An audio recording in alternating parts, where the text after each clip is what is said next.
Bismillahirrahmanirrahim. Assalamualaikum warahmatullahi wabarakatuh. Kami dari kelompok 3 yang memintakan saya sendiri, Abdul Syakuro dengan NIM 71, Devanova Akbar dengan NIM 40, dan Muhammad Fatinsyah dengan NIM 30 akan mempresentasikan materi kami, hasil diskusi kami, itu sistem antrian tunggal dan penyelesaiannya. Oke, next.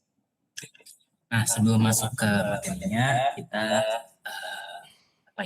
munculkan bahasan dulu ya tentang pertanyaan.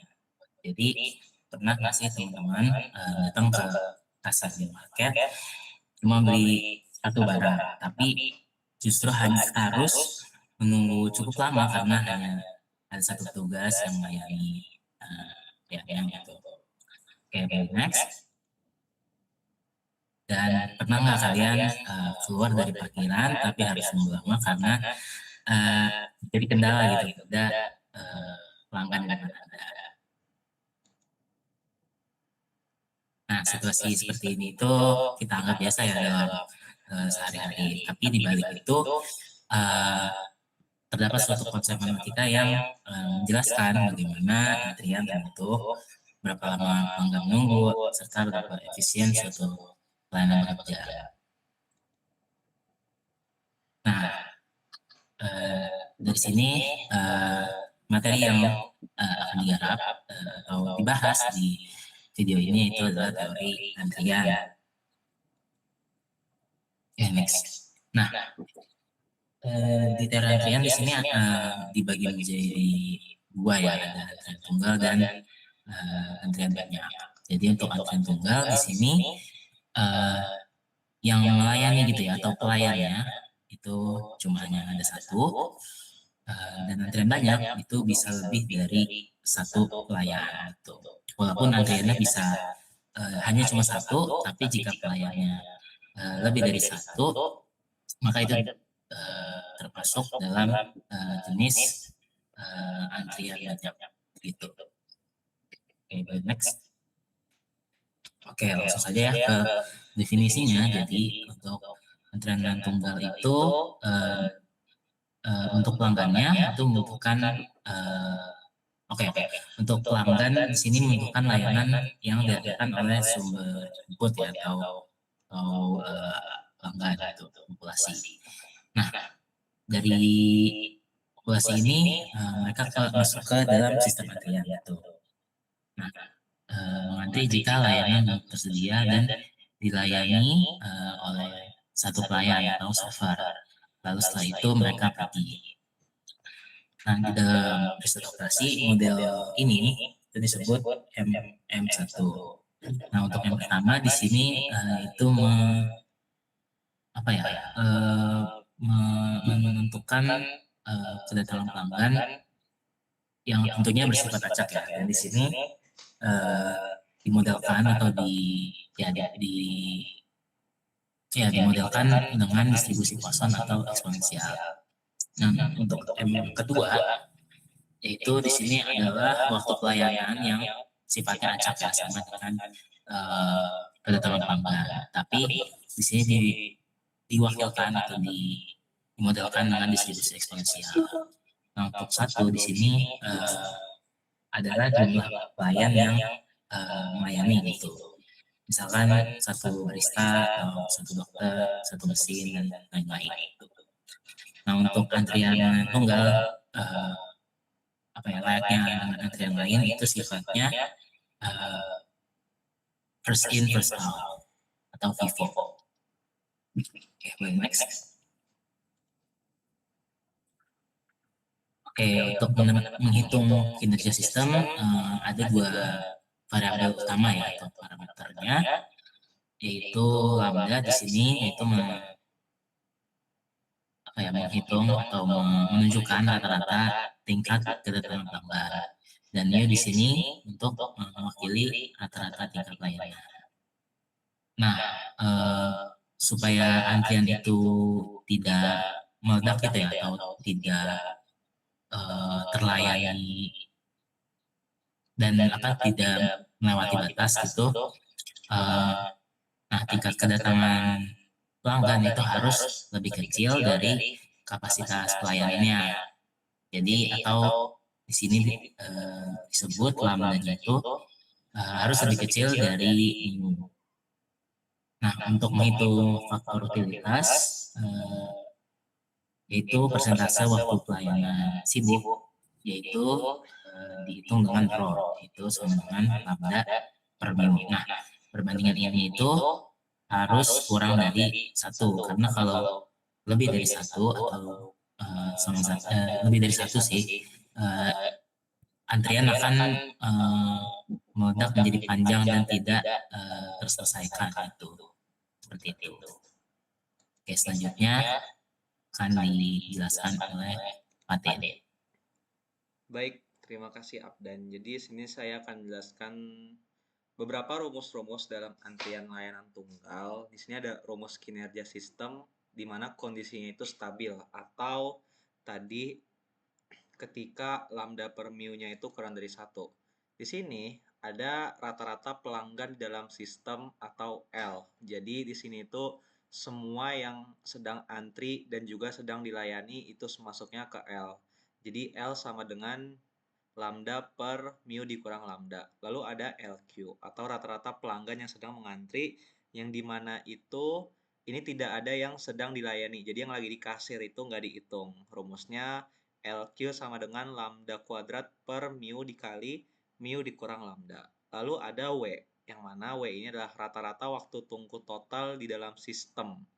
Yang mana W sama dengan 1 per mu dikurang lambda. Lalu yang terakhir adalah rata-rata waktu tunggu di baris antrian saja. Jadi ketika customer itu nunggu antri saja. Ketika lagi dilayani itu udah nggak masuk ke WQ ini. Yang mana rumusnya adalah WQ sama dengan lambda per mu dikali mu dikurang lambda. Oke, lalu ada hukum yang bisa memudahkan kita dalam memahami rumus-rumus tadi yang mana disebut little formula. Yang pertama itu ada L sama dengan lambda dikali W, lalu sama juga LQ sama dengan lambda dikali WQ, lalu yang terakhir adalah W sama dengan WQ ditambah 1 per mu. Oke, lalu ada probabilitas status sistem dan waktu tunggu. Di sini kita tahu peluang sistem kosong P0 atau probabilitas pelayan menganggur. P0 sama dengan 1 min rho. Jadi ini adalah probabilitas nggak ada customer sama sekali sehingga pelayannya itu tidak kerja. Lalu ada peluang terdapat N pelanggan PN yang mana PN sama dengan 1 dikurang rho dikali rho pangkat N. Ini adalah peluang terdapat N pelanggan yang dilayani oleh seorang pelayan. Lalu, peluang waktu tunggu melebihi target T, yaitu untuk mengukur kepuasan pelanggan jika mereka harus menunggu lebih dari waktu T. P, W lebih dari T sama dengan E pangkat min mu dikali 1 min rho dikali T. Oke, di sini penyelesaian itu bukan berarti kita membuat antriannya hilang 100%.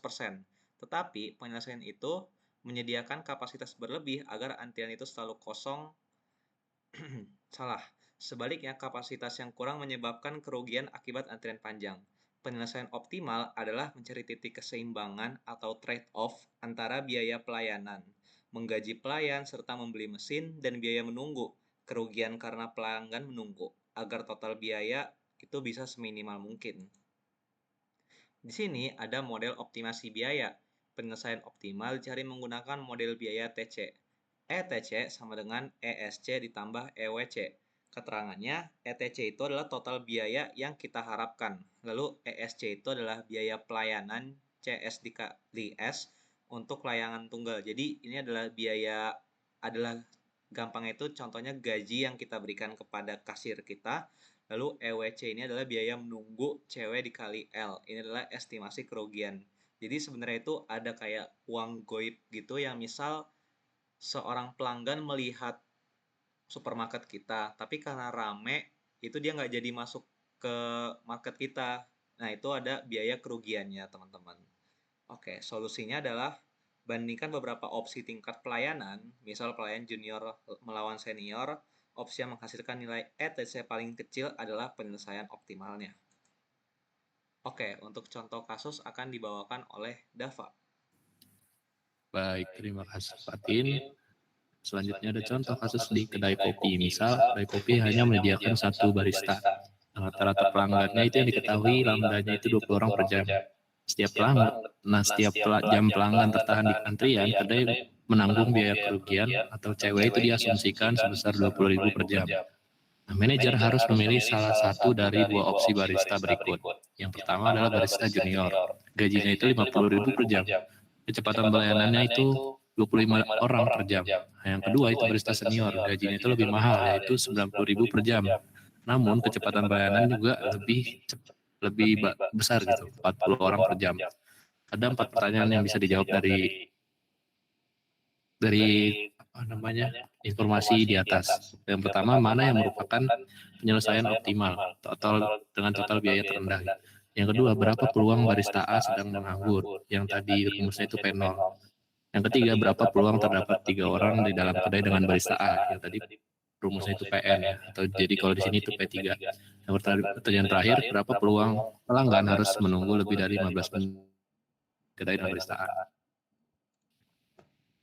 Yang pertama, evaluasi opsi barista yang pertama. Gajinya tadi 50.000 per jam.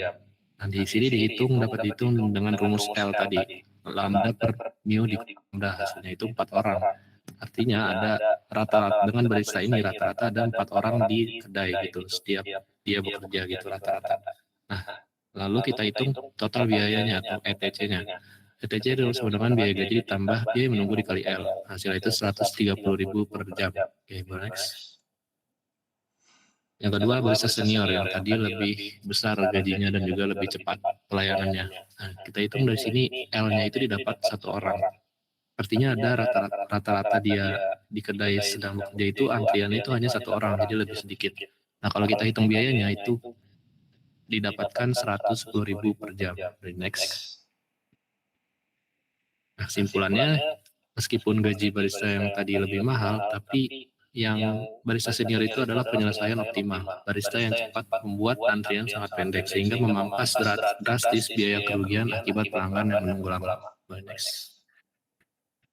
Untuk pertanyaan nomor 2 tadi adalah peluang barista A menganggur gitu. Nah, kita hitung menggunakan RO. Kita mencari RO terlebih dahulu, faktor utilitas. Lambda per mu, nah itu hasilnya 0,8. Artinya barista A tadi itu sibuk 80% dari waktunya. Nah, itu tinggal dikurangkan saja dari 1 gitu. Kalau dia 80% sibuk, maka kan sudah jelas kalau dia 20% itu menganggur. Seperti itu. Boleh di next. Untuk nomor 3 itu peluang tepat 3 orang di kedai dengan barista A tadi. Rumusnya kan PN sama dengan 1 dikurang RO dikali per RO pangkat N. Nah, hasilnya itu 0,1024. Artinya ada kemungkinan sebesar 10,24% kamu akan melihat pemandangan tepat 3 orang di dalam kedai. 1 sedang dilayani dan 2 sedang antri. Next. Nomor 4. Untuk jawaban nomor 4 itu peluang waktu tunggu lebih dari 15 menit. Karena satuan kecepatannya itu jam, kita ubah target 15 menit menjadi jam. Jadi T, ya tadi kita 15 menit menjadi 0,25 jam. Rumusnya tadi P, W lebih dari T sama dengan pangkat min mu dikali 1 min rho dikali T. Didapatkan hasilnya 0,2865. Artinya ada peluang sebesar 28,65% pelanggan akan tertahan lebih dari 15 menit di kedai dengan barista A. Next. Ini ada latihan soal yang bisa dikerjakan untuk memenuhi tugas. Boleh next lagi.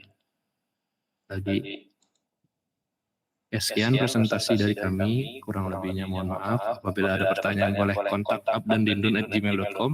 Sekian, wassalamualaikum warahmatullahi wabarakatuh.